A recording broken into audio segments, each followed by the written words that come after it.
Fine!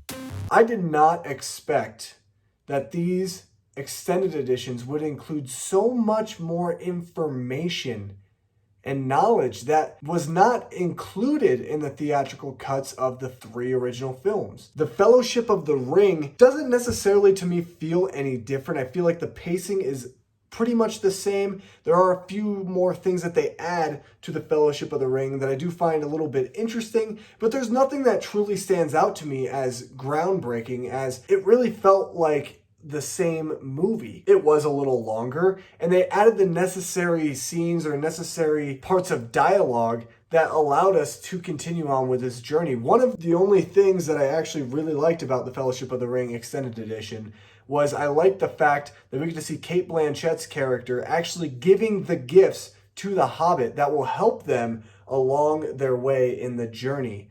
And I thought that that was pretty interesting, because you only really get to see what Frodo is given. You don't get to see what Merry, Pippin, or Sam get to have for their part of the journey. And I think that that's very interesting, because it allows us to see a little bit more inside of this adventure, a little bit inside of what each character has that's going to help them move forward and ultimately accomplish destroying the ring and saving Middle-earth in its entirety. The Two Towers, this is a movie that when I watched the extended edition, I actually truly felt like the extended edition made up for a lot of the rushed elements in the theatrical cut, because The Two Towers is my least favorite of all 3 films.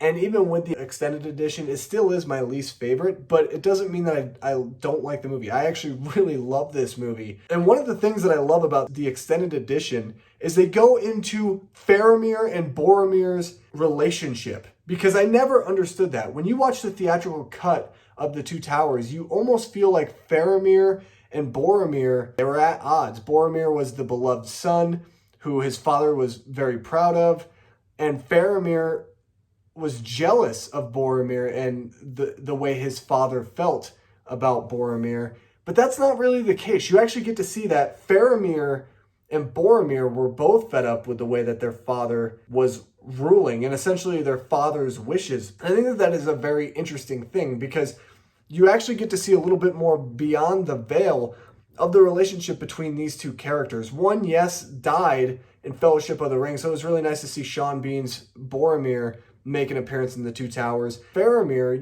you get introduced to this character in The Two Towers, and there's that history between these two characters.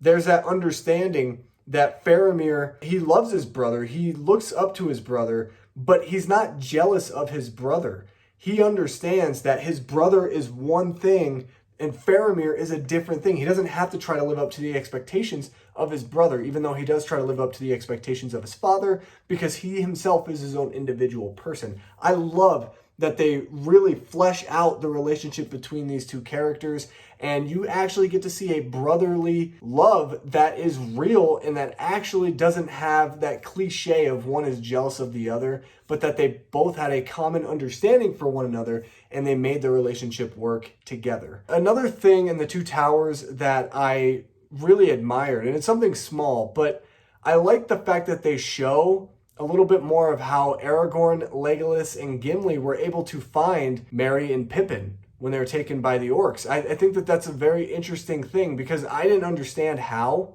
they were able to find them so easily and so quickly, but you actually get to see a little bit more into Merry and Pippin, and you realize Pippin is actually very, very smart, leaving a little bit of a trail, knowing Aragorn, Legolas, and Gimli were going to be off trying to find them, and it almost gives that sense of relief for you as an audience member, knowing that these two hobbits who are, troublemakers and they're a little sleazy at times, that they truly know how to fend for themselves. They truly know how to get out of that situation, and they're able to overcome adversity. So I really like that little small nugget that they throw in there, and I think that it helps a little bit more with the pacing of this film and not trying to rush into exactly Legolas, Aragorn, and Gimli are the three smartest beings in Middle-earth.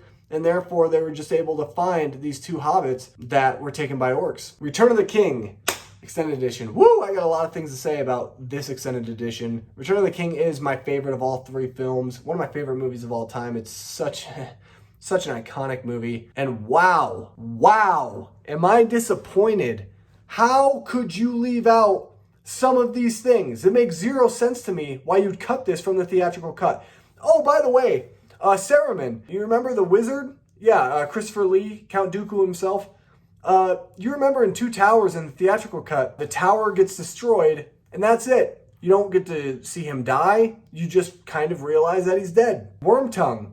Yeah, another guy, played by Brad Dourif, who voices Chucky, is incredible as an actor. And incredible in this role. Those two characters, you never get to see the conclusion of those characters in the theatrical cut. No, they just kind of basically say they're dead. That's it. The extended edition, we get an entire scene with these two characters. They both die. That's awesome. That's epic. Why wasn't that in the theatrical cut? It makes zero sense. It makes absolutely zero sense that you would cut this out of the film. And if you're like, oh, we're worried about a runtime, you gotta include this. This is a huge, major moment. I'm baffled. After watching that scene, I said, I will never watch the theatrical cuts again. And I won't. I will never watch the theatrical cuts of any of these three films ever again. It's extended edition for me or nothing. Because what the extended editions do is they build upon the knowledge and the information of the theatrical cuts. Not only do they do that, but they add things that are entirely important to the story. These are scenes that you should not leave out. They're essential. I don't get it. And then there's a couple other scenes that I like in the extended edition of Return of the King, whether it be Sam and Frodo having to dress up as orcs, and they kind of get tossed into the army for a little bit, and they find out the cruelty that these orcs are going through by their commanding officers, or whether it's just more Gollum. I mean, who doesn't love seeing more Gollum? And you also get to see Boromir again. His dad envisions that Faramir is Boromir, and then he's let down because he realizes it's Faramir. There are so many great things about these extended editions that I just want to watch them again and build upon even more that I missed. And it's just a shame to me. Don't watch the theatrical editions. Do not watch the theatrical editions ever again. Let's make a pact, guys, right now, that we will never watch the theatrical editions of Lord of the Rings again. Where is it? Where is it? Oh, look at this. There it is. I will never watch you again, ever. Because now I need to get the extended editions. This basically, I can just throw that there. I don't even care anymore. I could just do that. I don't even care. Look, whoop. It went all the way over there. I'm buying the extended editions, guys. I suggest you do the same. If you really enjoyed this content, please consider hitting that subscribe button. It really does mean a lot. And be a part of this community. Thank you guys so much for watching, and I'll see you guys in my next video. Stay healthy.